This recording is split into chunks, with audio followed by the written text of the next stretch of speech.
Hello there YouTube, it's Red Elric. Just brewing some coffee, just ground some fresh beans up. Coming from work, so I'm having a coffee, warm me up. I'm smoking again my Christmas pipe 2014 B62 with some lovely Peterson Sea Breeze in, gifted to me by Swing Kid 100. If you haven't subscribed to him, you need to do that. This is a video response to Markwood Breakfast Club, Men's Breakfast Club. Sorry, I'll say that again. Markwood's Men's Breakfast Club. And they asked the question about what is a childhood tradition that you cherish. I guess the sort of thing they're looking for is like Christmas traditions. Or maybe not, I don't know.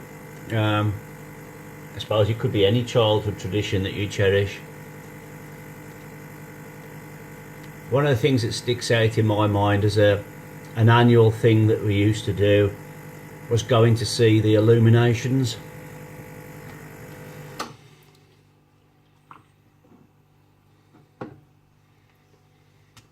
The illuminations, excuse me, light's going out.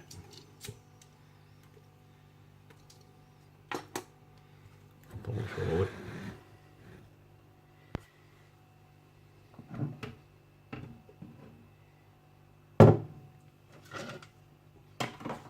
In my coffee, talk about family traditions, we always put evaporated milk in. I suppose it's a cheap working class version of putting cream in, but you get used to certain things, so we've always used what we call evap, short for evaporated milk.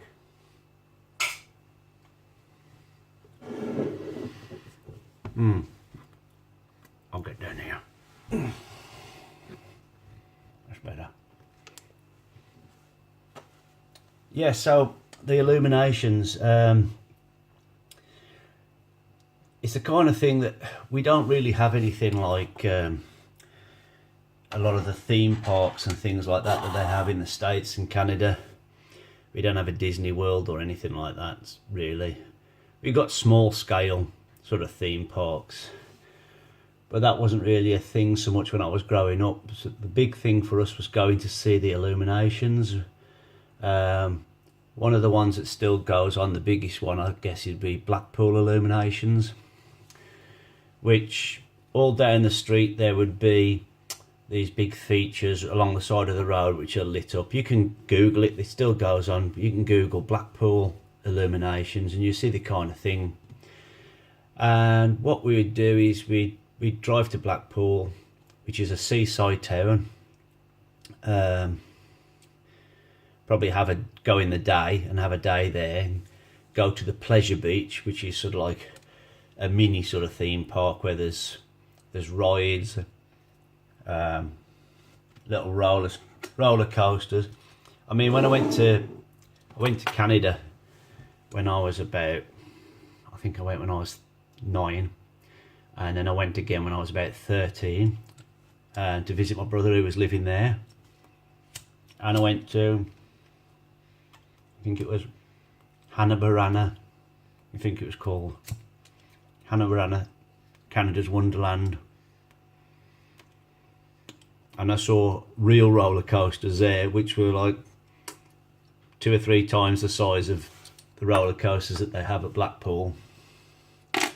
But they got things like the ghost train and water slides and that kind of thing. Not having much success with this. I mean, sorry, not having much success with my pipe. I've been smoking it all the way down the road, came in the house, relit it, smoking away, and then as soon as the cameras start rolling, the pipe stops puffing.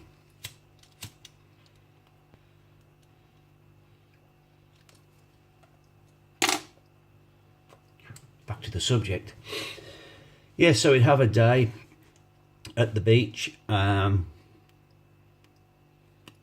have a donkey ride, which is a thing in Blackpool where you go and there'll be a little troop of donkeys and you pay kids pay to sit on the donkeys and go for a ride, just up and down the beach.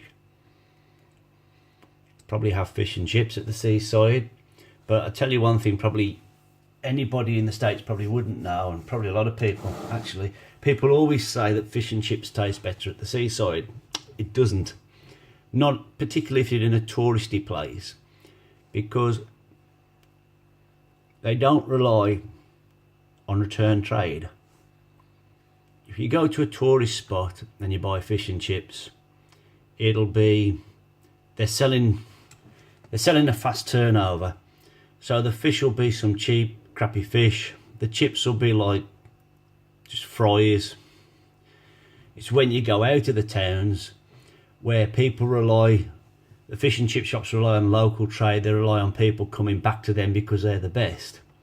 That's where you get the biggest, freshest fish and the best made in the shop chips. A lot of the places in seaside resorts, if it's a big touristy place, they rely on frozen chips and frozen fish and things like that. But because we're there, because it's tradition, we would get some fish and chips at the seaside and a stick of rock. Rock is like a big stick of candy. It's normally got Blackpool written through it.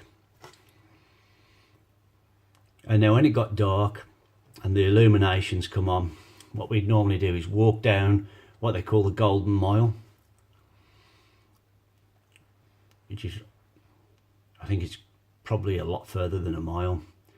And the Golden Mile is the road that runs along the side of the beach.